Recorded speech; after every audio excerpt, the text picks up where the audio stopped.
Hello and welcome to Coffee Break. I'm your host, Faith Jacobs, and today I'm joined by an amazing actor from over in the UK. He's produced some notable web series, and his resume is incredibly impressive. He's recently been a part of two projects of mine as of 2023, voicing the character of Chris Hendricks, and graciously gifting me his time for Polyglum and my fan adaptation of The Chronicles of Narnia, The Silver Chair. So without further ado, Ross, thank you so much for joining me. An absolute pleasure. Thank you for having me on the show. Yeah. Can you maybe start us off with a little bit about how you got into the world of acting and where your journey began? And then we'll dive right into my questions for you. Absolutely. This one is, there are lots of kind of springing points where I can point to and say it starts here, but there are kind of incremental bits. Officially, at 18 months old, when I did a nappy advert, both, just to explain as well how I got that, both my parents are actors. Okay. And it came about through that. And so that's officially my start. Although obviously I had absolutely no say in that, and Right. so I can't really say, oh yes, I decided to be an actor at 18 months. Right. I was just kind of like, he'll do. He's here. He's, why can he say this line? And yeah, so officially 18 months. Right.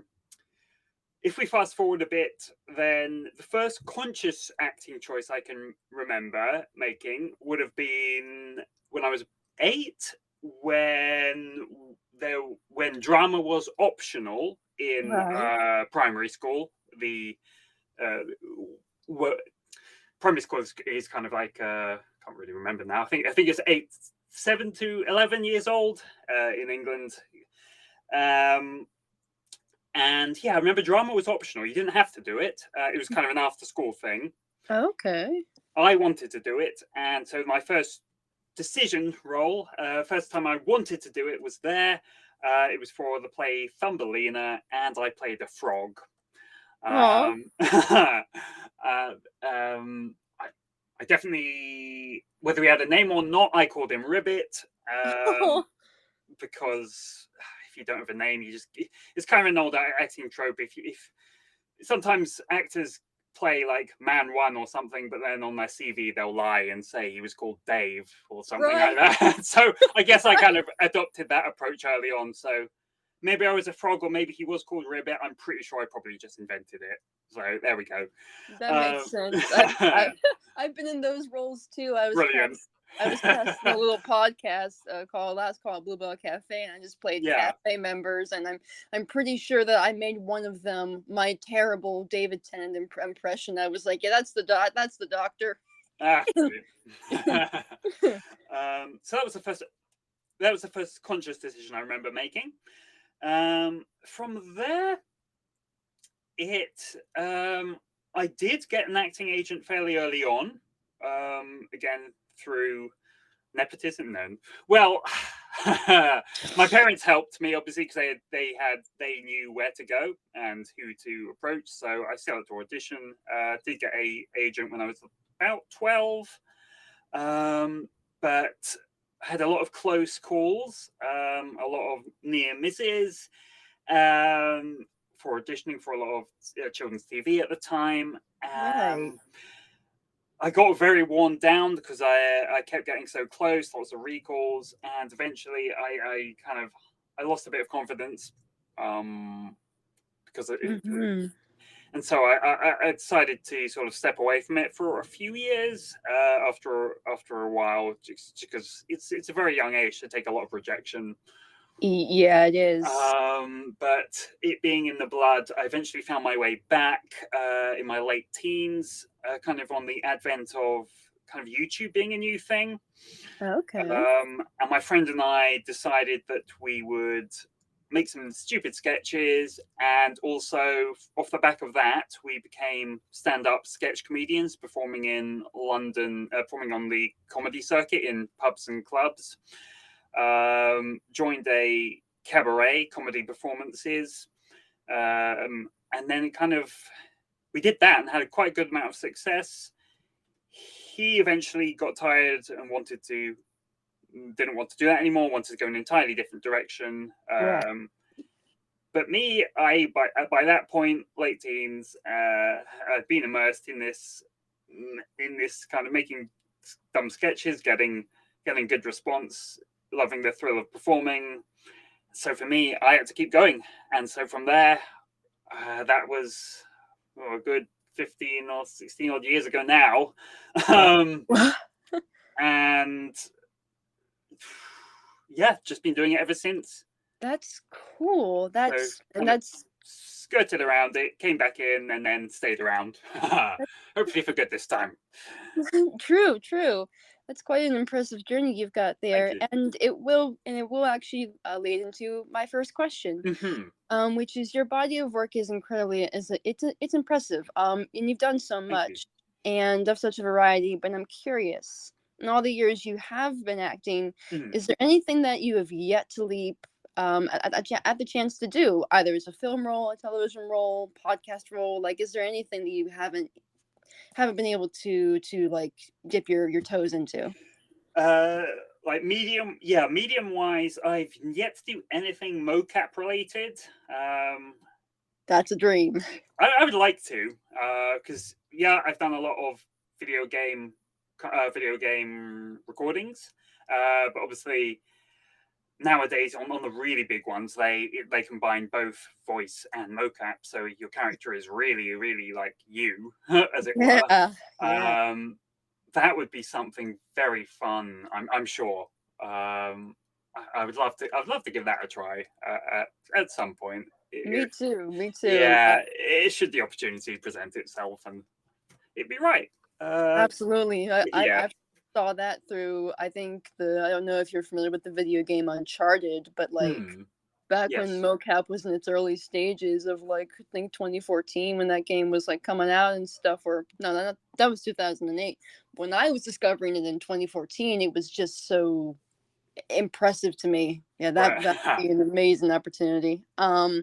My second question then is, every actor has a field they thrive in, as you've done a lot of voice work as well as independent short films and web series. Between the on-camera world of acting and being in the booth, which do you feel you thrived in best? I mean, I've undoubtedly done more voice work than I have live action at this point.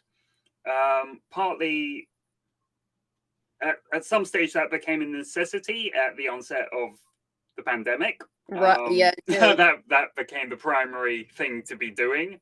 I probably was heading a little more towards that in some degrees anyway.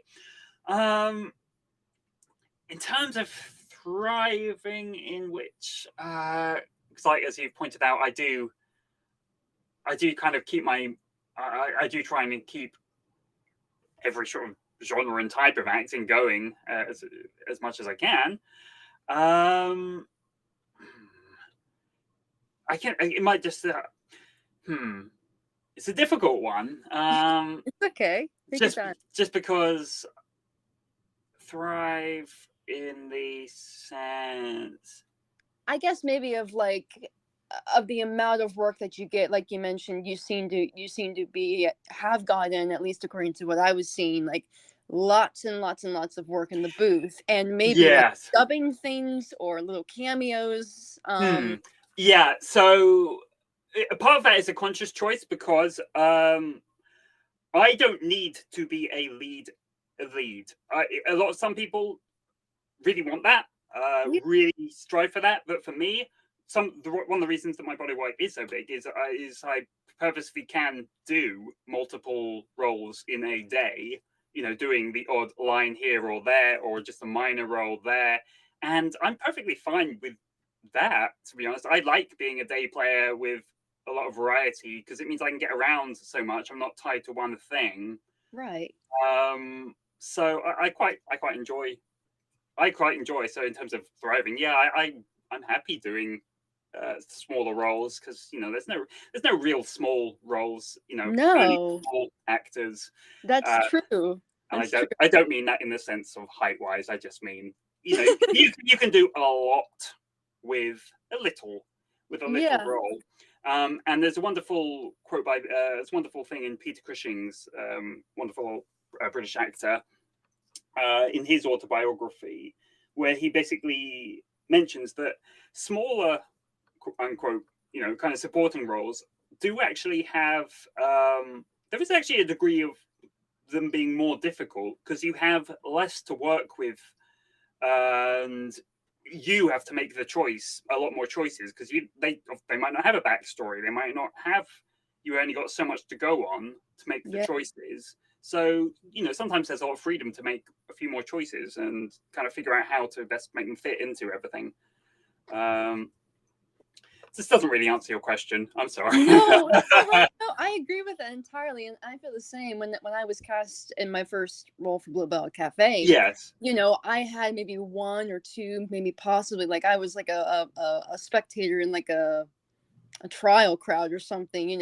I had one or two little lines I had to, so I gave my all and gave them a personality and a different voice, and and just kind of was like, there's no such thing as a small role in the voice acting world to me, because every every role is important in some way, even if it's just one scene. absolutely. So, and that my next question will kind of deviate a little bit from what we're talking about here, but I sampled one of your short films, and you can feel free to correct me if I'm wrong, but you helped to write Watching the World Go By, right? Yes.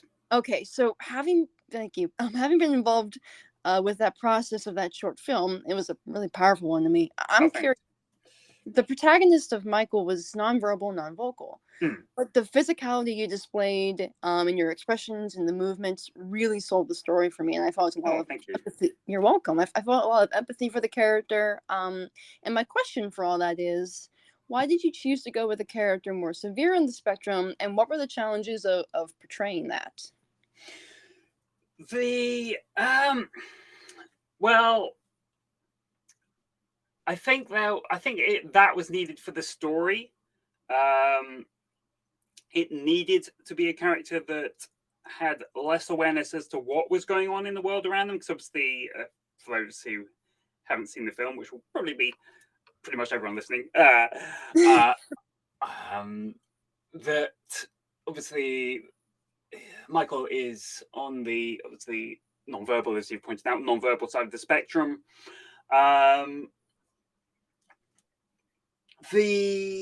The choice of doing that was obviously, as I said, it's about the pandemic and his the friend he makes.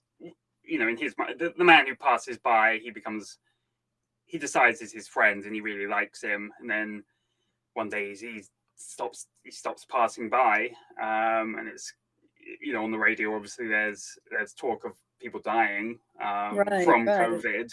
And obviously, to him, he has got absolutely no idea what's going on. So there's no connection to him. He just thinks the man has abandoned him as his friend. Right.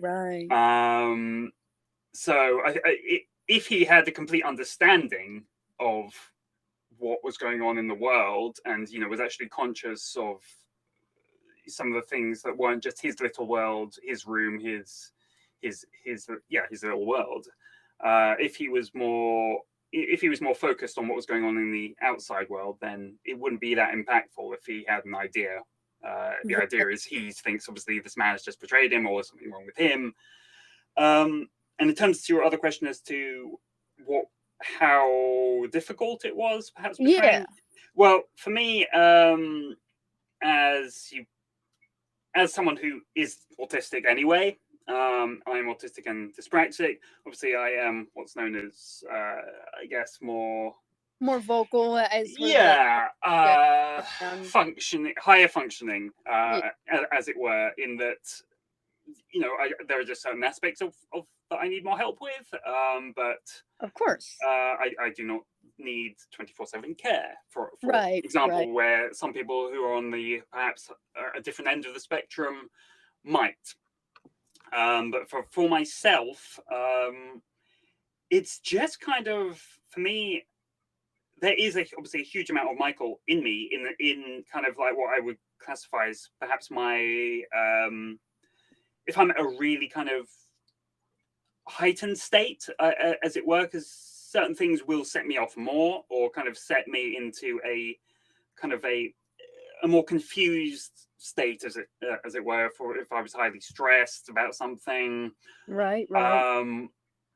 And I would go if at my absolute kind of like absolute breaking point of a meltdown kind of thing, I would go very, very silent. Yeah. Nonverbal. And I've experienced that too. So Yes. I also have a little bit of a stutter, so I apologize. No, don't. I felt very empathetic and sympathetic to Michael, because I definitely have experienced small pockets of that myself in my, as you say, in your limit. So it was amazing to me, just to, I think, see that in such a raw and a real way. You did amazing. Oh, bless you. Thank you. You're welcome. You're welcome. And this is a little bit of a sidebar, but do you think that if those kinds of more severe, if those kinds of stories are to be told, do you think, because obviously I don't know if you remember the controversy with a movie that we don't talk about, that was made a couple of years ago, here in the States, that was about a more severely autistic character, and it was portrayed by someone who was more neurotypical. There's a conversation around can we as autistics and autistic actors handle more intense material? And I think you kind of just proved that yes, we can. So do you think that maybe casting directors, if they're going to go that route, should they go that route, and should they be casting those of us who are a little more vocal? I would. Are you talking about specifically for autistic roles? Yes. Now, I would say I think there is a movement in the UK which my own agent has kind of helped push towards. Right. For this kind of thing, for there to be a greater push for diversity in casting, with inclusion of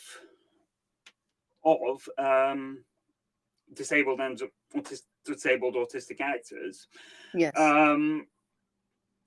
As for should, there is a difficult one. It's a difficult question in the sense of should a neurotypical be absolutely barred from doing the role? No, I don't think so. If they can do a brilliant job with it.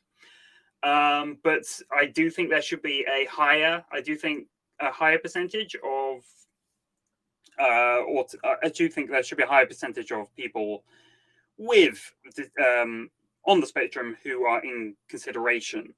Yes. The problem, I think, might come from, there are obviously only so many, although a lot of them, I would argue, are probably just undiscovered at this point. And sometimes it's the bottom line is they want a big name star. That's true. So maybe the pool is not as big as they think. It probably is bigger than they think. But just from they're looking at this from the what the bottom line is, the top dollar, and they might not be aware of quite how many actually there are. And there should be more. Yeah, it's an interesting topic. I have a couple of friends in my circle who are actors who are on the spectrum, and we've talked about this, and it's like, well, can we?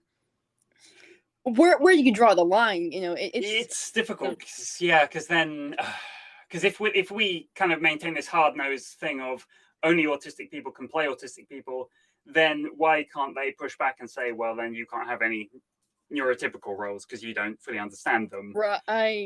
It's like, and there's a lot more of those roles, so I think we'd be shooting ourselves in the foot if we was like to really drive that. That's true. And on this note, I do just have to say there's this wonderful program called The Good Doctor with Freddie Highmore, who I absolutely think is one of my favorite actors. He plays Dr. Sean Murphy, an autistic neurosurgeon.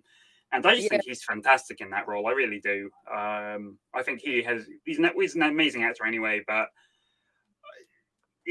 that is an impressive performance where certainly I said that was the right choice to make for that character. So if the actor, yeah, I think people, and I don't know if you've seen the recent the recent unfortunate making fun of some of the scenes that he's done that's happened online with the Good Doctor. I've not personally seen it. Yeah. But at the show, I mean, but I've seen some people kind of take, I think, a section of it out of context, and it's really sort of started to pervade more stereotypes rather than I think progressiveness, like I wanted. But I do agree with you. He is an amazing actor. My next question for you is, what can you tell me about the production of the BBC radio show Our Liam of Lords, where you voiced the character of Noah, a character who was on the spectrum, and how, in being a neurodivergent actor yourself, have your experience helped to shape more authentic representation for projects like that and others? Yeah. Oh, I love Noah. That is one of my favorite voice roles to date. That was fun to listen to. I listened to some of the excerpts, and I will scour high and low to find that, because it sounds like a show up my alley. I've got the original recording of that, so I can send you that if you're interested in listening to the full play. That would.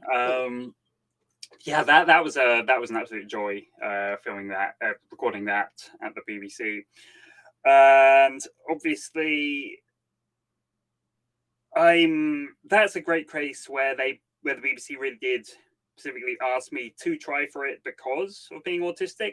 Okay. So in that way, yeah, it did work in my favor in that sense. So they were trying for that authenticity. Again, Noah is a little different to myself in terms of where he is in the spectrum, but again, it's kind of just honing in on certain aspects that I do have anyway, and just kind of dialing them up so slightly. But I completely understood everything of where he was coming from. Yes. And he's just he was a wonderful character. He doesn't care what he says. He'll offend anyone. No, offend's not the right word. He doesn't know he's doing it. He just says whatever comes into his head, and it's wonderful because of it. I laughed. I just loved every single time. It's like, he's sad. No, no. I'm not sad. It absolutely was just because sometimes I feel like there are those of us who are on the spectrum who we will impulsively say things, and it's with no intent and no malicious intent, and we go, Yeah. But it was amazing. The excerpts I've heard were absolutely wonderful. Okay, thanks. Absolutely. Yeah, that was, I do think this obviously goes back to what we were saying as to, should autistic people play autistic people? If they're right for it, then yeah. Does my performance in that help shape anything? I don't know. I guess what I'm kind of getting at, and it sort of ties into my other question here, is I guess I'll kind of pull it into the discussion. In the recent years, there's been like leaps and bounds in autistic representation in the world of books and television, particularly over there with, I don't know if you're aware of, like a kind of spark. There's a book called The Asparagus Bunch by a woman named Jessica Scott White, Cassandra in Reverse, Heartbreak High. And it seems like, and of course we have Curious Incident of the Dog in the Nighttime with Christopher Boone. But as far as that goes, I have been thinking a lot about, there seems to be a lot of good strides made for autistic girls, but not much as far as autistic boys go. But my knowledge is also probably limited, because you've introduced me, of course, to what the BBC did with Liam of Lords, and I've seen some of the stuff that you've done. And all experiences on the spectrum are valid, but I'm curious, as you've played characters like Michael and Noah and Chris, and of course others, what do you hope showrunners and creators in the industry will do to be more inclusive to everyone on the spectrum, not just boys, not just girls, but maybe both?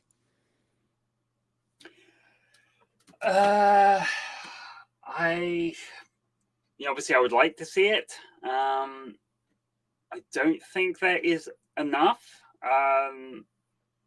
because there has been obviously a lot of strives in increasing diversity across all kinds of demographics, in terms of sexuality, in terms of race.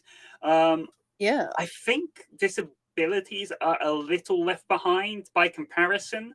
Yes. If the idea is to create to make our viewing experiences a little more matched to what society looks like, I think there has not been quite the focus on disability as a whole, as there perhaps should be, or indeed to make that true representation, because there's a lot more out there than you see on screen.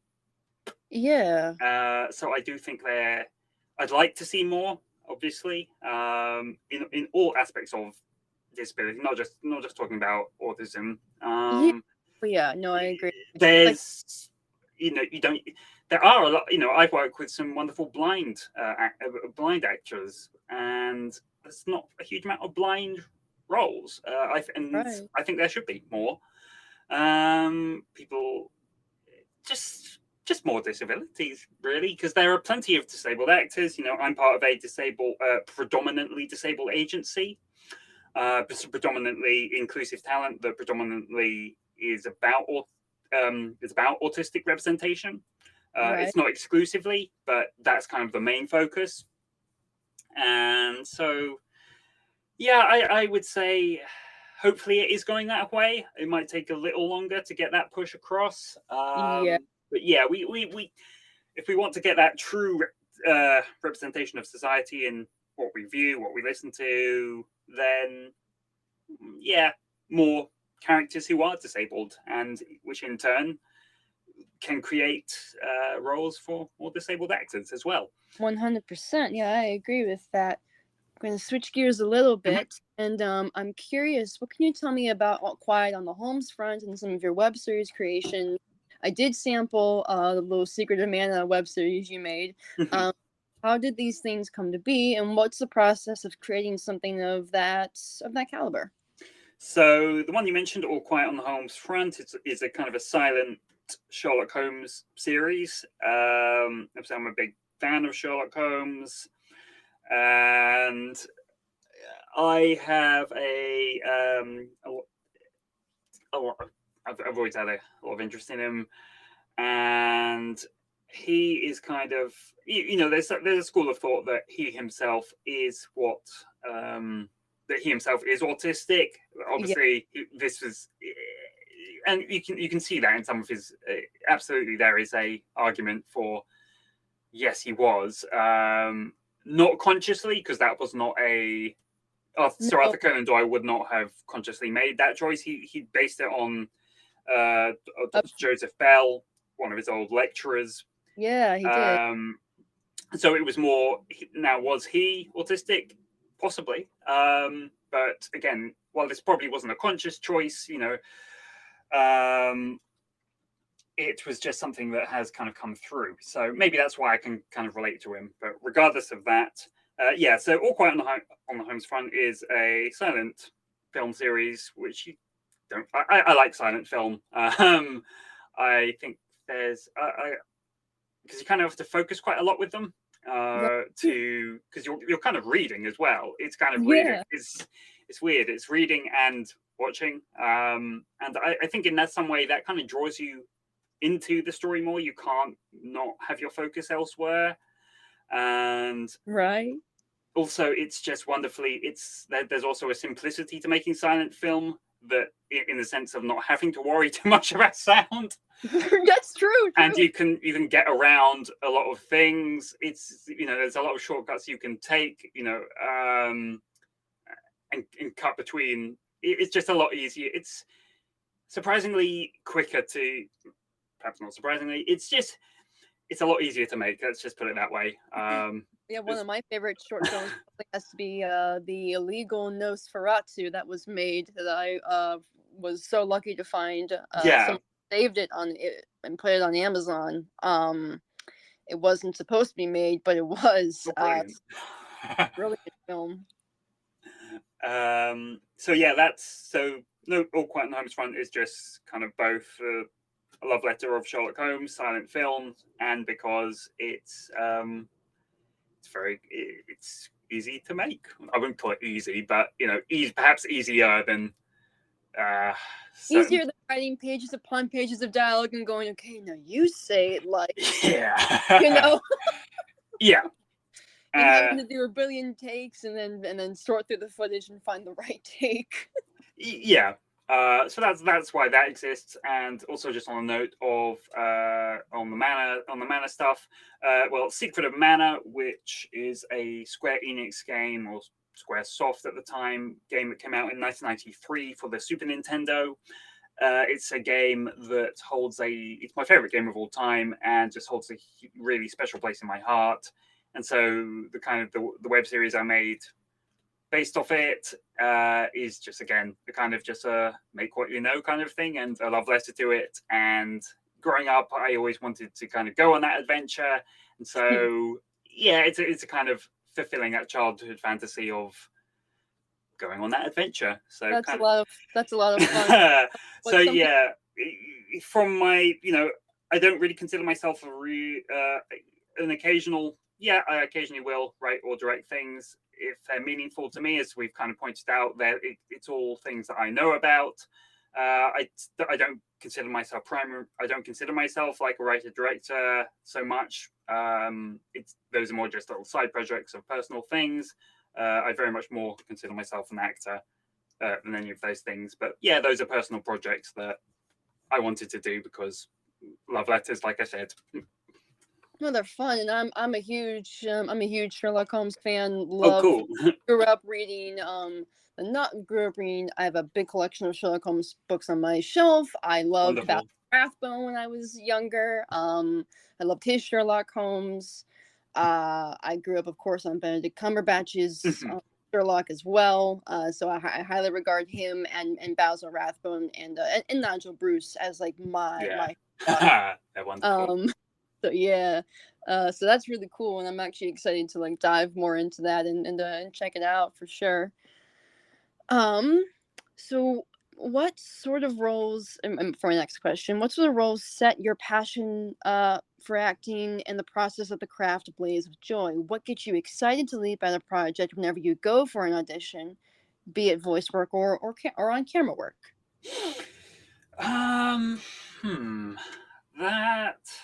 God, that is really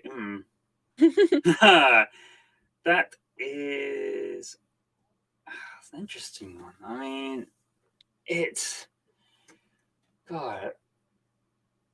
partly it really can just depend on the role. I have to say, I get an awful lot of auditions offered to me for the geeky nerdy characters, right? I don't fully always, particularly for in commercials, I seem to get them offered to me to audition for. They don't always excite me too much in that sense. A lot of people seem to put me as that. I'm grateful for being considered for anything. They don't always excite me that much. I don't know why that particular thing just kind of like, maybe, I don't know what it is. It's kind of like a lot of people see me as like a science nerd or a maths nerd, and it's like I don't really know anything about either of those. And not that you have to know to be an actor. That's not the point. Right. But I don't know. Maybe sometimes they're just not that well written because they're kind of stereotypical to the point of being just not that interesting. Interesting. And it's fine, but they don't. Though that doesn't necessarily like my fire. Whereas by comparison, I think this is a good example. It's even though sometimes some of those commercials where I get offered for playing nerdy science guy offer a lot of money, and that's all wonderful. But from an artistic perspective, I can't always say that that's really exciting. Whereas right now I am currently awaiting a recall in a couple of days for the role in a much lower paid feature film. But I'm far more excited about it because the role is for a dreadlocked meth head. Oh my, wow. And Cool. for me, I'm far more excited about that, and I'm far more passionate about that idea, despite the pay not being a huge amount. I really, really want to get it because the fact that someone went to my agent and thought and asked for me for this role, and it's like, yes, that's the kind of crazy character I absolutely love to do, but not enough people seem to think it, and that's absolutely fair enough to not think of me as that, but it is something that I absolutely can do because playing far more eccentric or far more, in this case, or very, very withdrawn and like almost dead to the world is something I can also do. And yeah, so for me, it's not, I was thrilled to be asked for it, and yeah, something different, something a bit more exciting, and yeah, so that's something I'm very excited about because just the fact that someone considered me for something so different that that's unusual, and I'm just surprised they saw me for, even though I believe it's fully in my wheelhouse to do. It's just an unusual request to be asked for to audition for. So to circle back to your question after all that waffle, if the role's exciting, if there's a lot to the dialogue,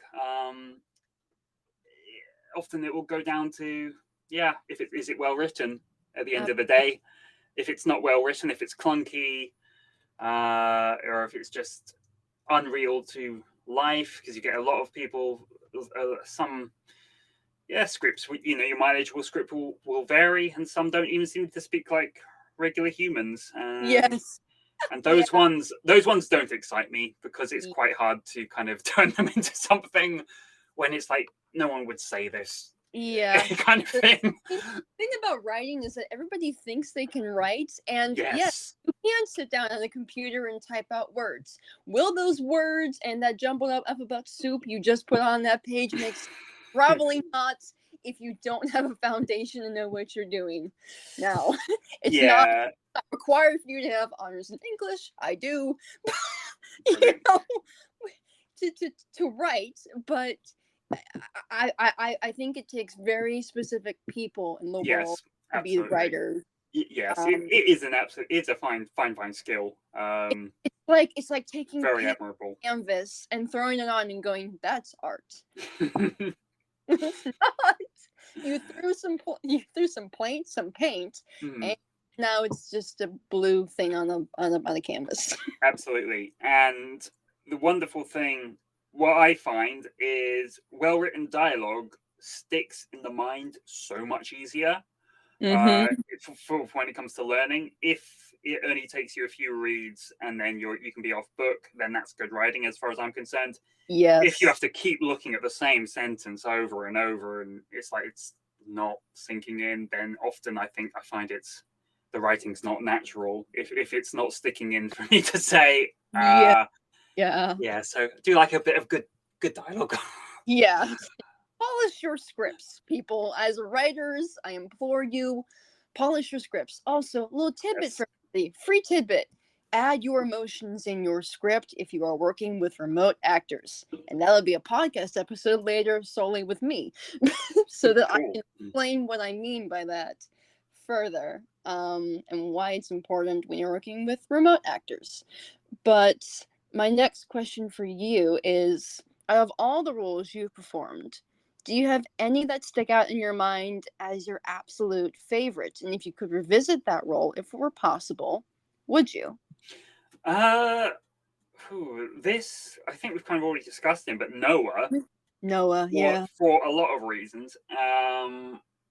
Because it was BBC, which kind of meant a lot to me. It was playing an autistic character, meant a lot to me. Was working with some absolutely wonderful actors, including Paul Reddy, Susan Jameson, who my dad had worked with many years ago on a series called All My Days. back in the 80s. So that was quite a nice tie back. And funny enough, there was at one point going to be a film version that got greenlit initially. Wow. And it was by the same writer, Alex Oates, the theater writer, and he wouldn't have had the final say. He did very much. I was in discussions with him, and he said he very much would suggest me and champion me as reprising Noah for it. Then the pandemic happened, and it kind of got shelved. So. That would have been cool. Like, just reading the synopsis of that story was so amazing to me. It hooked me instantly. It just, I was very much I'm always intrigued by unique plots and unique stories. I thought it was wonderfully written, and I thought it tied up. I thought it was, I thought it was also very respectful. I think because obviously the other main character, Liam, is an atheist and he's gay, and I think then he's on this retreat with his client who he looks after, Noah, on this religious retreat, and he's obviously going through his own turmoils, and I just think it was, I think it was very respectful for all beliefs, and I thought that was really lovely. I think everyone has something positive to say. I just thought it was a lovely story, and it deserved a film version with obviously that would have given it more.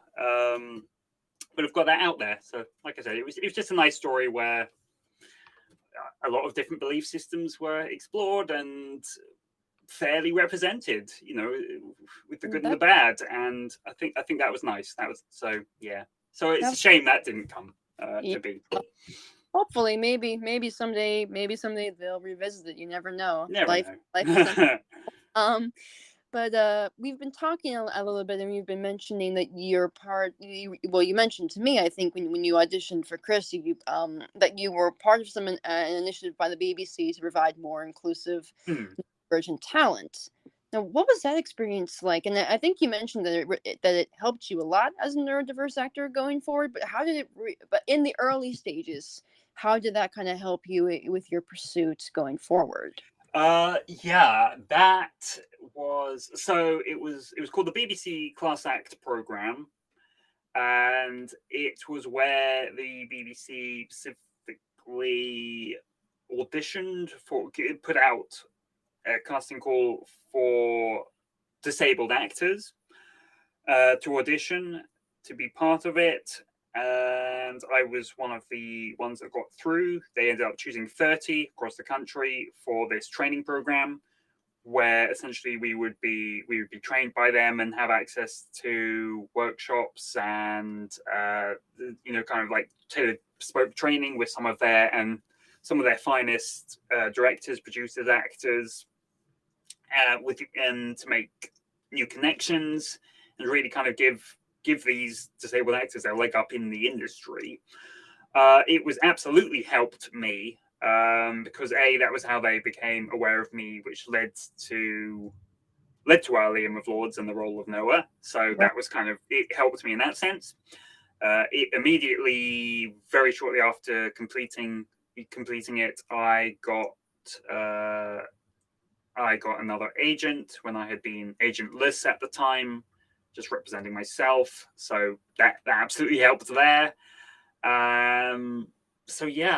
For me, those were the major boons I got out of it. And also it's just a wonderful calling card, to this day, to say that I was chosen and I was on it.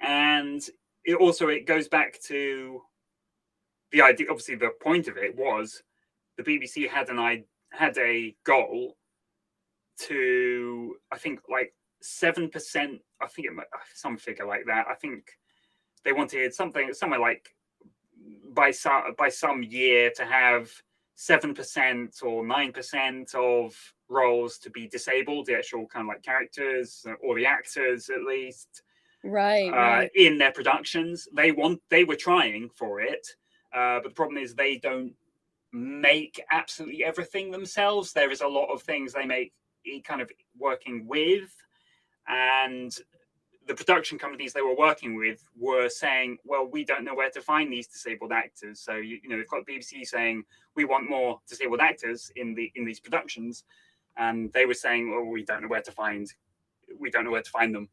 So the BBC thought this is why they came up with this, to, you know, kind of trying to get a push for disabled actors. Yeah. I think obviously, as we've discussed, we're still very much working towards that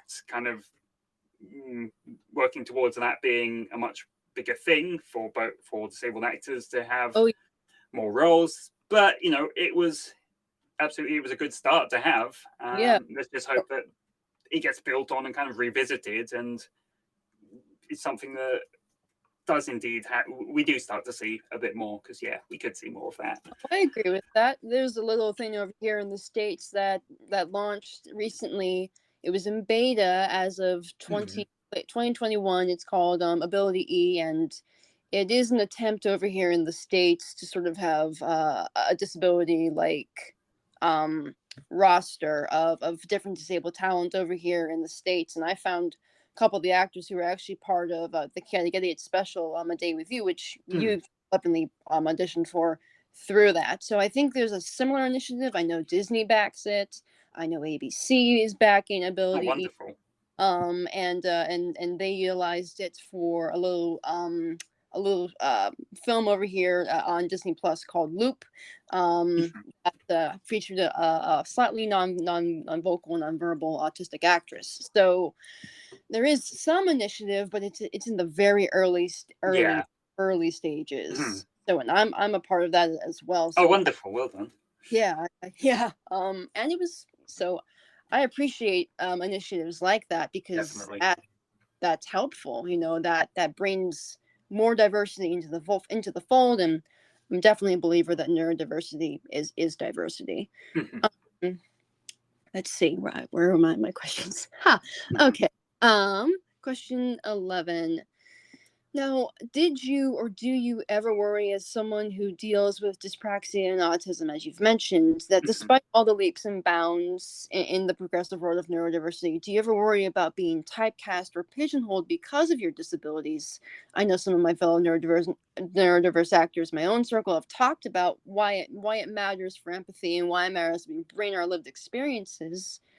But we also talk about being sort of typecast or pigeonholed in just those roles. As you've been in the industry much longer, what are your thoughts on all that? For me, I think this goes back to a couple of questions we've already discussed. I don't think there's enough neurodivergent roles for me to be typecast. That's why I'm always happy.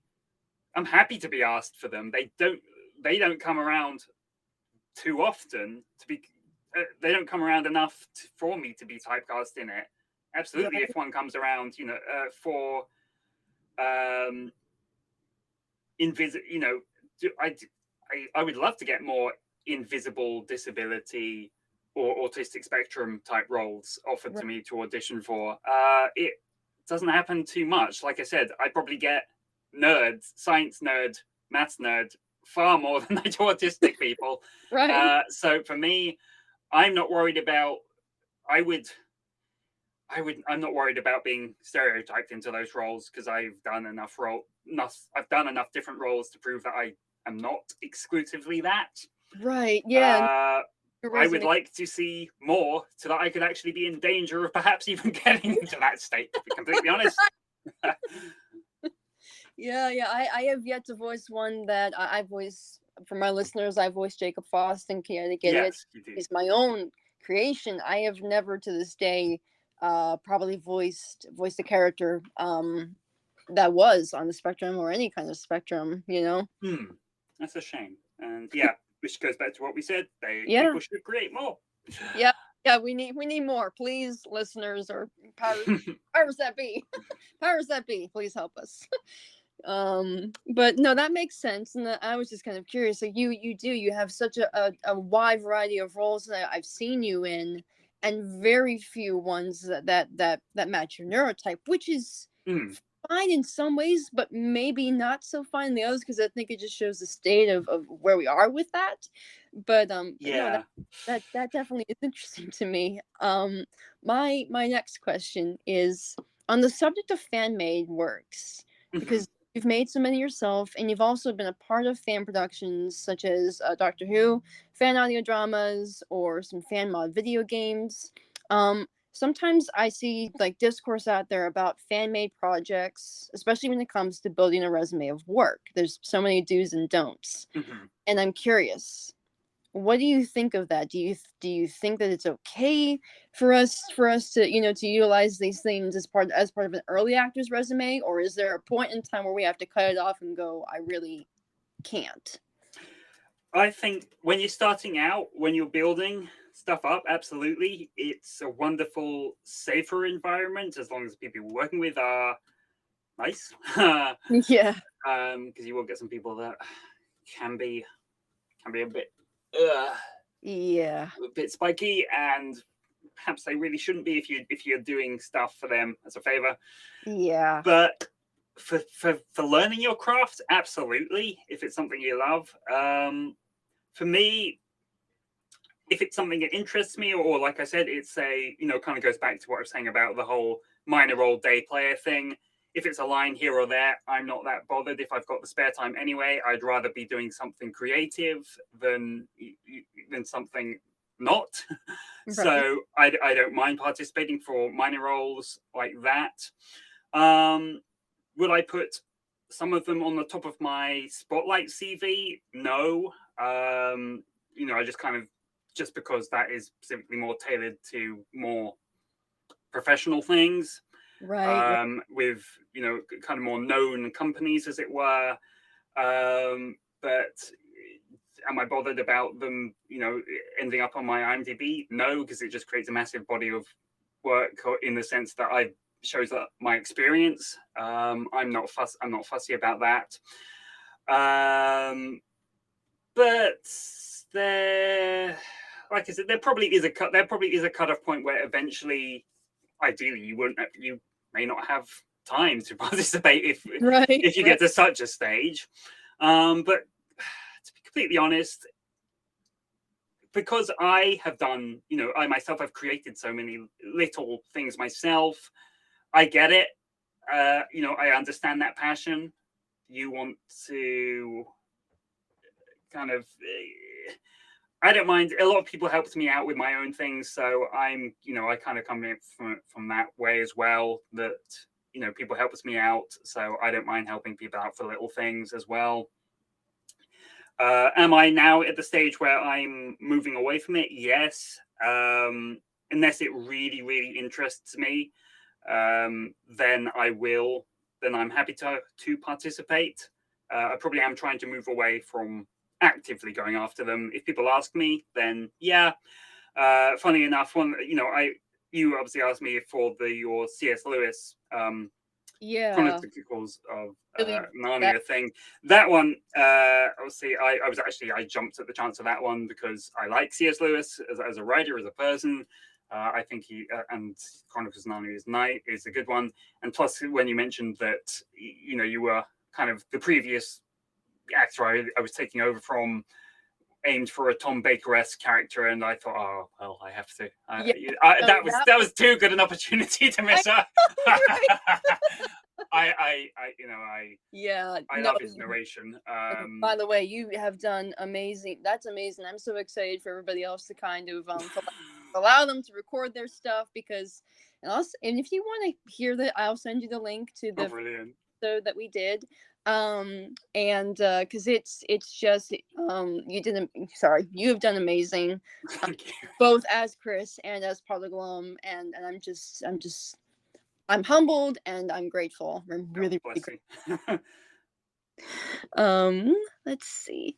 The next three questions are some fun ones. So Um, the world of movies and television have entered an era of revamps and remakes, which isn't entirely a bad thing, especially if it gives a chance for others to portray iconic characters in a unique way. My question for you is, are there any iconic characters from past films or TV shows who you could see yourself portraying in some way if the story they come from were to be remade today?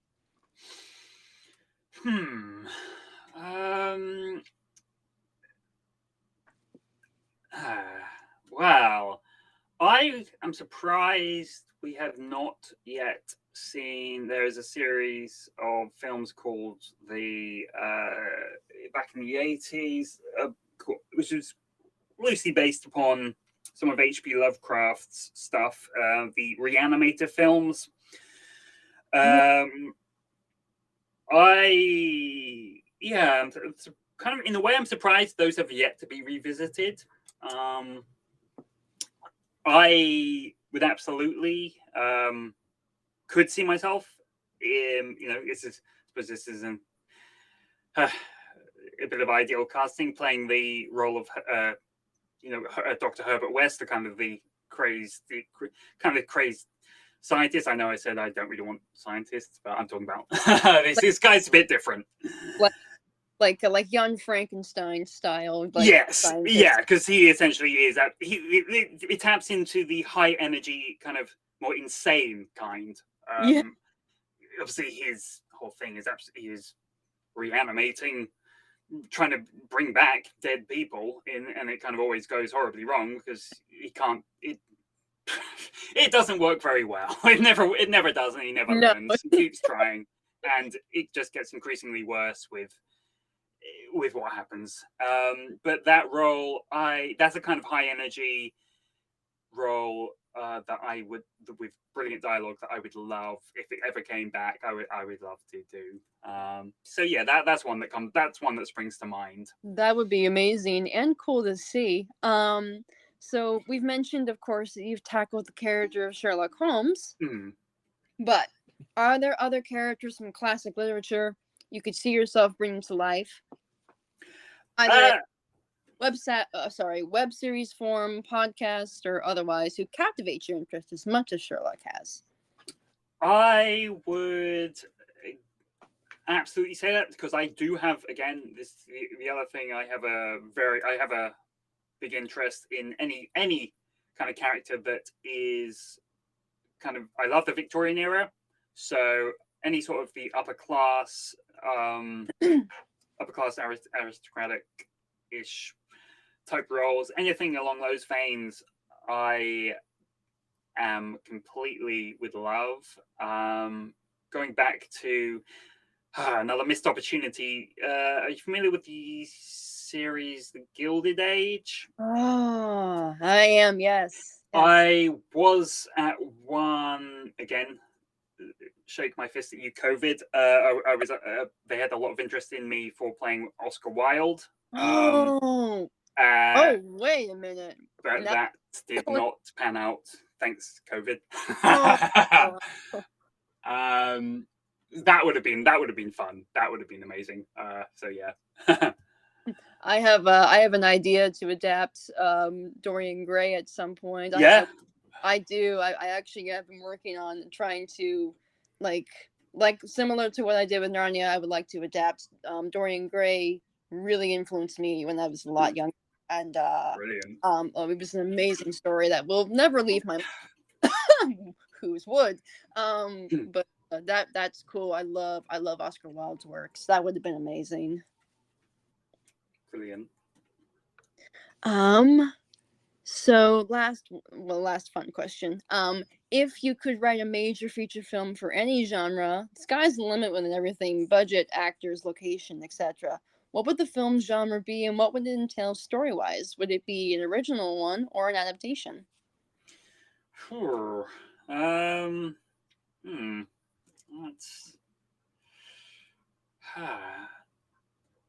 a good question. Trying to think. I think I would probably want to go for original, Because I think, yeah, obviously I've done my own little, like I said, things that I'm passionate about, adaptations of various properties. But you run, I think you run the risk of offending. If you get it wrong, I think there's greater risk of upsetting a lot of people. If it's original, the downside of that is, yeah, obviously, if it doesn't work, you've only really upset. You're not going to upset any kind of original fans Right. to a property. But then on the other sense, there's the sense of failure if it doesn't work, and it's like you might put your whole heart and soul into it, and then the world rejects it, and then you're just like, oh. And maybe there's a little bit of a barrier if it's not your property entirely. I don't know. Right. True. That's like true. like I said, I don't really consider myself writer director these days. Yes, I did my little passion things here and there, but primarily I consider myself an actor.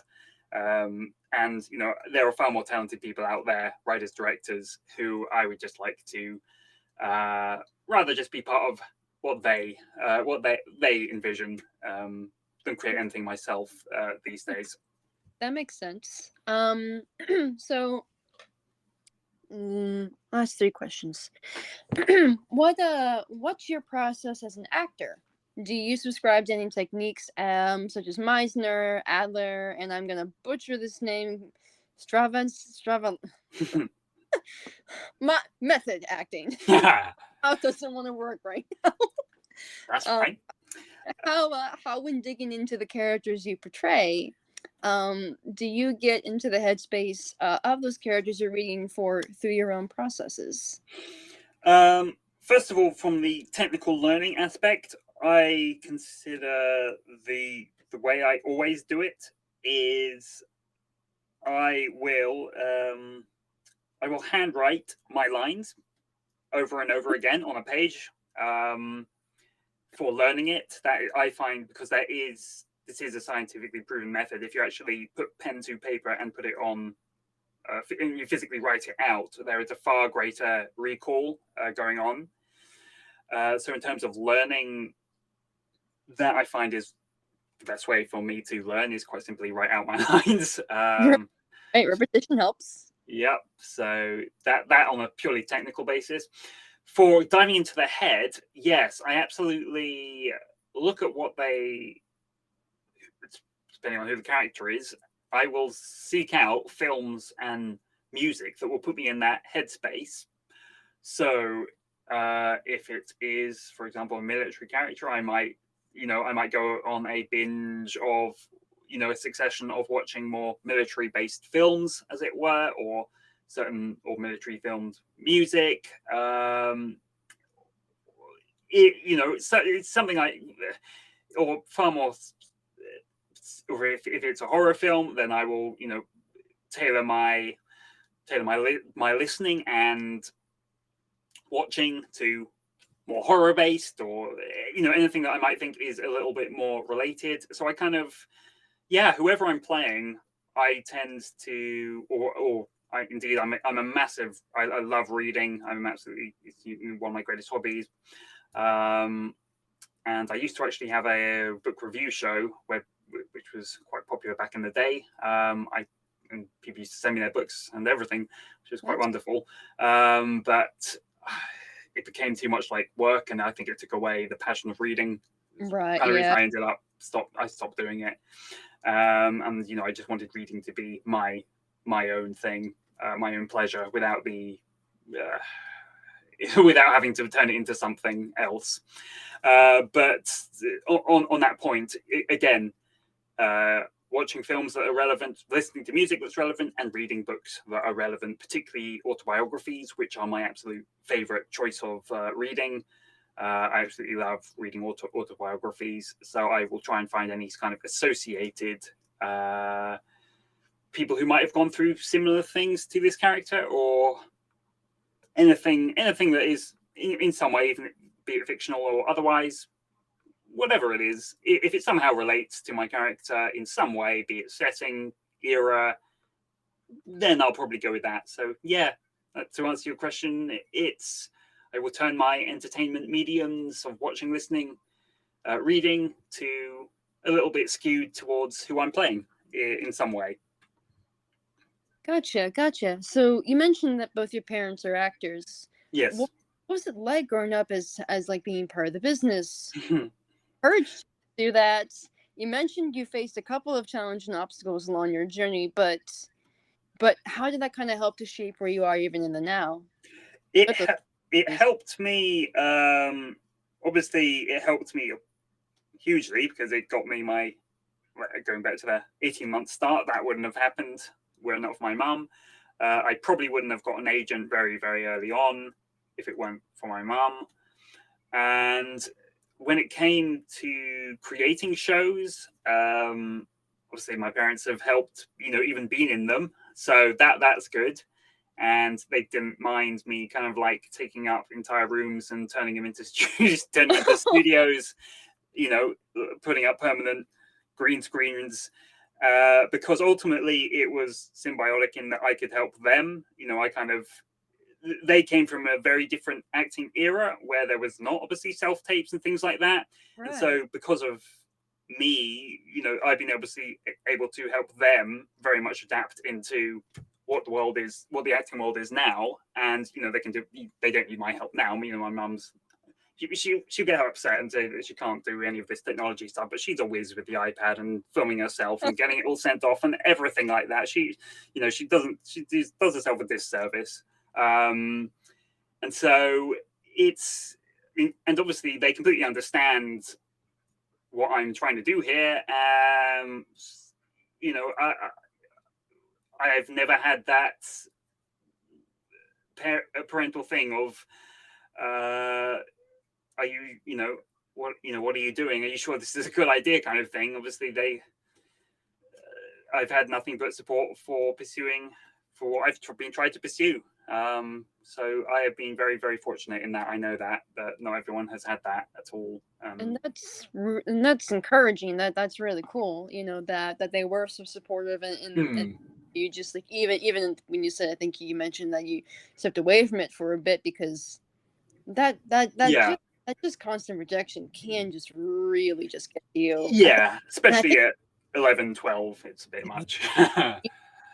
Yeah, and I feel like, and maybe it's a me thing. I feel like if you're on the spectrum and you are neurodivergent in some way, you're used to the rejection in life, but I think the consistency it's a little bit worse for us sometimes. Yes, absolutely. Yeah, I think it probably hit harder. I wish I had, I wish I had stayed, but it turned out as it did, and I'm here now. So yeah.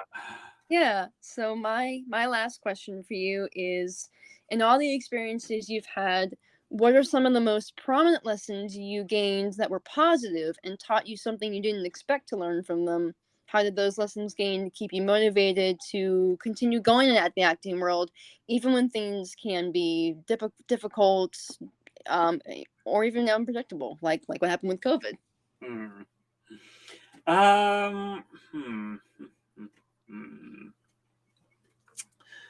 Well, sorry, can you repeat that question? Oh, it's okay. Yeah. In all the experiences you've had, what are some of the most prominent lessons you've gained that were positive and taught you something you didn't expect to learn from them? How do those lessons gained keep you motivated to continue going at the acting world, even when things can be difficult or maybe even unpredictable? For me, I would...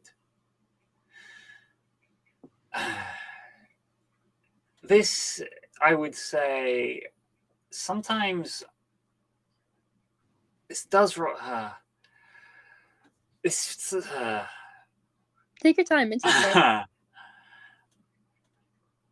I think that... I would say that...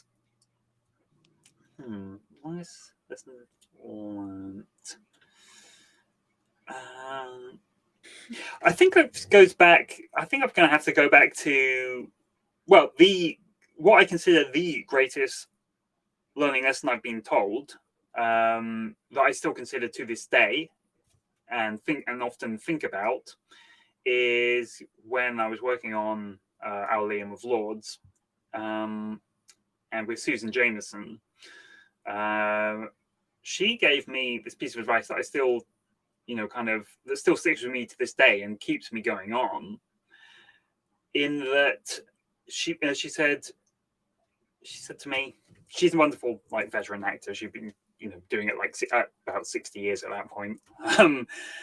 And she said to me that so many people everyone wants to be an actor, but very few need to be an actor.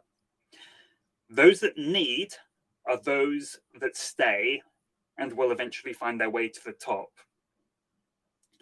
And you, from what I've seen, you're someone that needs this. You will not be happy unless you're doing this. And that meant a huge amount to me, and it's still something that I think about to this day. And despite so much rejection going on and everything, all the difficulties that do come with this industry, I think about that advice a lot, that she is correct in that I do need this, and there will be a little part of me that is missing if I don't do it. So regardless of whether I do get to quote unquote top, whatever that is, to me, I need to do this. So that is something that keeps me going, and is probably one of the finest lessons, as it were, that I've been told, and I think about it to this day. I would not be happy if I was not doing it. So therefore, I keep doing it because I need to do it to be happy. Simple as that. That makes sense, and I agree with that. It was like the first time I stood behind a mic in this class that I took, and I felt like for the first time out of everything I had ever tried in my life, that I belonged behind that mic. Somehow, some way, I just belonged behind that mic. And absolutely, and I think there are times where we as actors definitely do feel like we are gonna just throw in the towel and quit, and I'm done with this, and I can't stand this anymore, and they don't want my voice, or they don't want my face, or whatever, and then you have those moments where actually something comes along and you are cast, and that just reaffirm, and you have people alongside you, hopefully mentors, peers, people you look up to, who eventually kind of sit you down and give you some honest mentorial love and go, they want you to be good. Why don't you want you to be good and keep doing it? Exactly. But with that, we have come to the end of our show. Thank you again, Ross, for jumping on and doing this with me. Is there anything coming for you in the future you can talk about, or places where people can find and follow your works, and just as our closing statement? I think there's always things coming out for me that are in various stages of production. Some I've probably forgotten about, to be completely honest, but which I find quite wonderful. When I suddenly am told, "Hey, this is out," I'm like, I don't even know who I voiced in this, but brilliant. I've got some that happens too, because sometimes things take years, and you just, if you, like I said, if you keep doing lots of minor roles and you're just happy doing that, then sometimes you forget about certain ones. And it's quite wonderful. I don't mind that. Like I said, if anyone is interested in, I'm on Twitter at RossKFoad, and same again, just on YouTube. If you just search my name, you'll come across my YouTube channel there. Those are probably the most active ones, kind of places I can be. If anyone is interested, then feel free to give me a follow or a subscribe over there. Absolutely, and definitely looking forward, everybody, to show. I hope that we all, please listen. Ross did amazing as Chris as well, and Chaotic Idiots, a day without you. It's out now. it will be edited for future reference for 2 scenes that are still in the process of creation. But you also will be able to hear him as our Puddleglum in the second part of the. I did. Very excited. That will take a little while just because life, but it is coming. Brilliant. And I will keep everybody updated. So thank you again, Ross. No, And thank you. It's an absolute pleasure. wonderful to have you. Have a wonderful day, and I'm excited to see where you go. Oh, bless you. Thank you so much again. Of course. And good luck to you with everything as well. Thank you, Ross. Bye-bye. Bye.